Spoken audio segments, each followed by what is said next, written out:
Treatment कळाली लंबर स्पॉन्डिलोसिसची. मग कॉर्सेट आपण पाहिला तर विल गो. सिम्पटमॅटिक म्हणजे काय? What is symptomatic? Like allopathy, giving a painkiller, symptomatic. That is presenting characteristic totality. So generally they might be organ remedies or remedies depending upon their pathological states. म्हणजे आपल्याला इथं remedies कशी शोधायची? जी remedy जी pathology specifically त्या pathology cover करते, किंवा remedy very specifically act on that specific tissue. That remedy we must use as a symptomatic remedy when you use it in homeopathy. आपण logic वापरत नाही, आपण आपली बुद्धी बाजूला टाकतो. आपण काही गोष्टी फक्त वर्गात शिकतो, एकच सिंगल डोस, एक सिंगल रेमेडी, फिनिश्ड, आयुष्यभराकरता उपयोगी, असे काही काही कन्सेप्ट करून घेतो. These are wrong. This is not so. You have to understand first what is the need. Need is to tackle the situation. मग कशी सिच्युएशन टॅकल करणार? अॅक्यूट रेमेडीची गरज आहे, मग ती रेमेडी कशी वर्क करणार? ती रेमेडी तेवढ्या क्लिनिकमध्ये तिथं वर्क करणार. मग पेशंट एकदम ॲगोनी मध्ये आलाय, मग तुम्ही काय करणार? इंजेक्शन देणार. It is not of any use. Better it is always to find it out acute remedy. मग आपल्याला काही रेमेडीज माहिती पाहिजे. Will take some examples. Rhus tox, where it acts on fibrous tissue. रस्टॉक्सची ऍक्शन कुठे आहे? फायब्रस टिश्यू मध्ये. मग annulus fibrosus is fibrous tissue. When it is torn, Rhus tox is the first remedy to think of. Second, Bryonia, serous tissue. Bryonia कधी उपयोगाला येते? ज्या वेळेला इडिमा खूप मार्क्ड आहे, serous oedema, where there is a serous tissue because of which the oedema develops over there. म्हणजे knee pen आणि इफ्युजन, that is serous inflammation. Same is true with the nervotedema also. This also plays a very important role. Third is ruta. Ruta ची action कशावर आहे? Ruta acts on periosteum.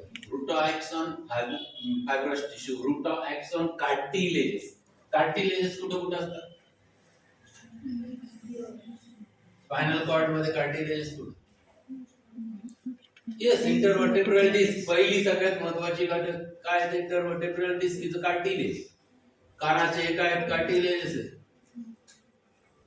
Meniscus in the knees, cartilages. Sternum आणि rib जोडणारा जे काय आहे? Cartilage. That is very specifically रूटावर. मग असं कळलं तर आपण रूटा खूप पटकन डोक्यात आणू शकतो. अरे रूटा द्या better. Where the problem is there, you have to understand that.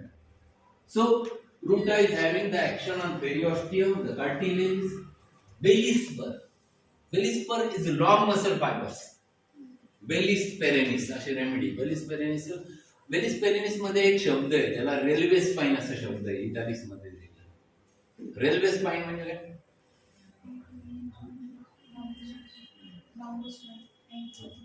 It is as good as bamboo spine. Bamboo spine हे ankylosing spondylitis मध्ये वर्टेब्राचं जे नॉर्मल कर्वेचर आपण पाहिलं, लॉर्डॉसिस, इट इज लॉस्ट. आणि वर्टेब्रा कसा दिसतो? असा उभाच्या उभा होतो. त्या उभ्या वर्टेब्राला बांबू स्पाइन. बेलिस पेरेनिस मध्ये रेल्वे स्पाइन जे शब्द वापरलाय, that is according to the modern science it is bamboo. This is good remedy to be used. Arnica, muscular tissue, tendinous tissue, whenever the injury is there, first thought arnica. Patkan डोक्यात आलं, this is arnica. So these are the actions one must understand clearly in the mind so that they can immediately find it out the right solution. Next is Simicibuga. Simicibuga is very common remedy in our practice. Simicibuga generally bellies of a large muscles, long muscles. Simicibuga is very important remedy. जे type रायटिंगचं काम करतात आणि त्यांना trapezius दुखतो. This is the first remedy to be think of along with the rest. Simicibuga, commonest remedy in such cases. Simicibuga is also having the action on the muscle fibers around the uterus, and that's why it is a good remedy to be utilized during the labor process.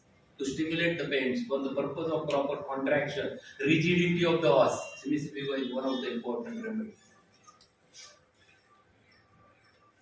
Okay. हा एक part कळाला.